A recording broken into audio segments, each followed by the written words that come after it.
Okay, game week 23 is done. I had another good week, which I'm pretty pleased about. Yeah, I managed to score 83 points this week, which obviously I'm delighted about. Well above the average of 53 for the week, and a really solid score. It's one of my best scores, if not my best score of the season. This week I brought in Paul Pogba and Ben Foster, and they both delivered for me, and really happy. So just running through my team. Obviously Foster got that clean sheet. Robertson conceded a bunch of goals, but managed to get an assist. Alonso disappointed again. I've got to deal with him at some point.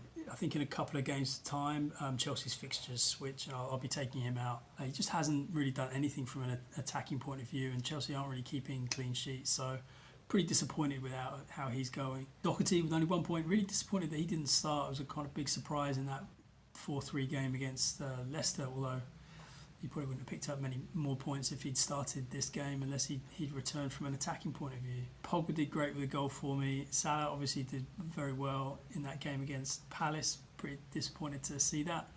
Thought Palace were a bit unlucky in that game and that Salah was maybe a little bit fortunate not to get a yellow card for diving. Sané stepped up for me against Huddersfield. Deulofeu's been disappointing since I brought him into the team. I think I'm going to be moving him on at some point. He's kind of playing as a striker for Watford, and I'm surprised that he hasn't got more goals and assists in the last few weeks since I picked him up. Maybe that'll change soon, but he's a very good player and he looks very attacking. Watford aren't quite scoring as many goals as they were a few weeks back. Saha got an assist.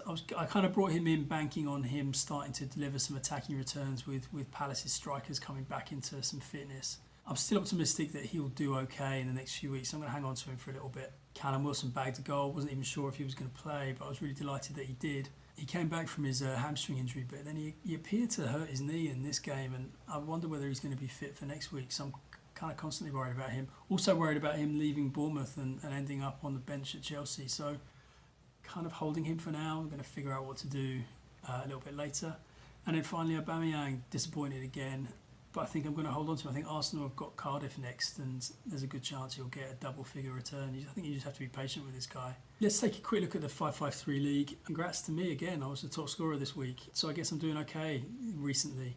I mean, overall in the game, I've got a green arrow this week, which I'm really pleased about. I think I was in the top 100,000 in terms of the game week rank, and I'm back up to around the 250k mark, which I'm really pleased about. Moved up to 7th in the 5-5-3 league. Just kind of edging past Muneni there. It's kind of interesting how the league's kind of shaking out. I think that between where I am in 7th and Ashik in 4th, I can look to try and catch him and maybe try and finish in 4th place.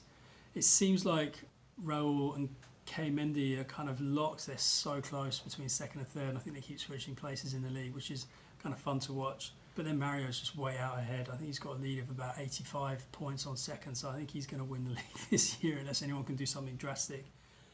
He's having a great season, had a great week again this week with 75, so congrats Mario.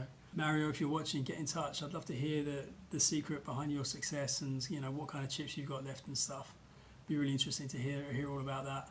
Yeah, and then finally I just wanted to share my team for next week. Feeling okay about it. I don't think I have to rush into transfers this week. A little bit worried about Callum Wilson. He has got a tough fixture and I'm not sure about his knee, so I'm kind of a little bit concerned about him. Otherwise, I'm feeling pretty good about the fixtures that my team have got. Sané with Newcastle away, I think there's a good chance that City can get a win there. I expect Salah to beat Leicester at home, but then Leicester have beaten Chelsea and Man City recently, so maybe that's not as straightforward as it looks. I think I'll still end up captaining Salah. It hasn't really let me down recently. He seems to be bagging these kind of double point hauls on a pretty consistent basis. I think I'm going to stick with that. The only real question really for me is whether I am conservative about Wilson and end up putting in Wan-Bissaka. I'm pretty happy with his fixture away at Southampton. I think there's a chance that Palace could get a clean sheet there. And then Guendouzi and Bednarek. I mean, Bednarek's equally got a decent chance of getting a clean sheet next week. Guendouzi only really ever seems to drop in 1 or 2 points, so he's really on my bench as a make weight. I don't think I'll have him in the starting lineup anytime soon. But generally feeling pretty good about these fixtures. I guess my biggest hope is probably for Aubameyang with Cardiff at home. I really hope that he can end up with a big haul. And he may be the guy I switch my captaincy to. If I don't go with Salah, it's a risk because I feel like in Fantasy League you can never rely on Arsenal players. And he's let me down in the past, so we'll see. We'll see. I'll make that decision late in the week, I think. But that's it. I just wanted to do a super short video this week and wish you guys all the best for Game Week 24. I hope your teams are doing well and good luck next time. All right, thanks. Bye.